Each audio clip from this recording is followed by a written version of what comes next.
आवाज सर्वसामान्यांचा।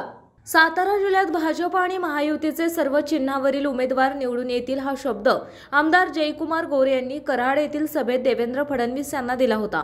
तो शब्द खरा ठरल्याने देवेंद्र फडणवीस यांनी जया भाऊ तुमचा शब्द खरा ठरला असे म्हणत त्यांनी आमदार गोरे यांचे कौतुक करून शुभेच्छाही दिल्या। विधानसभा निवडणूक प्रचारादरम्यान देवेंद्र फडणवीस यांची कराड उत्तर मतदारसंघात मनोज घोरपडे यांच्या प्रचारार्थ जाहीर सभा झाली होती। त्या सभेत श्री गोरे यांनी सातारा जिल्ह्यात महायुतीसाठी अनुकूल वातावरण असल्याचे आणि राष्ट्रवादीचा बालेकिल्ला ही जिल्ह्याची ओळख राहणार नसल्याची ग्वाही दिली होती।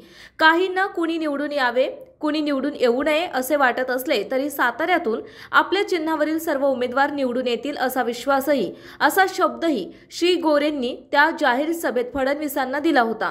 निवडणूक निकालामध्ये तो शब्द खरा झाल्याचे दिसून आले आहे। आमदार गोरे यांच्यासह भाजपचे आमदार शिवेंद्रसिंह राजे भोसले, अतुल भोसले, मनोज घोरपडे मोठ्या मताधिक्याने निवडून आले आहेत। महायुतीचे आमदार शंभूराज देसाई, मकरंद पाटील, महेश शिंदे, सचिन पाटील निवडून आल्याने जिल्ह्यातून महाविकास आघाडी सुपडा साफ झाला आहे। सुरुवातीपासून काँग्रेसचा आणि 1999 नंतर पवारांच्या राष्ट्रवादीचा बालेकिल्ला अशी जिल्ह्याची ओळख आता पुसली गेली आहे। विधानसभा निवडणुकीचा निकाल लागल्यानंतर आमदार गोरे यांनी भाजपचे गटनेते देवेंद्र फडणवीस यांची मुंबई येथे भेट घेतली।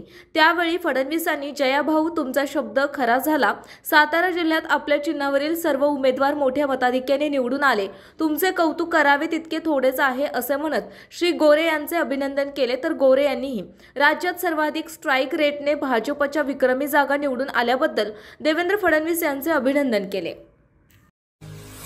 आपल्या परिसरातील महत्त्वाच्या बातम्या पाहण्यासाठी मायभूमी न्यूज चॅनलला YouTube वर सबस्क्राइब करा आणि बेल आयकॉन प्रेस करा।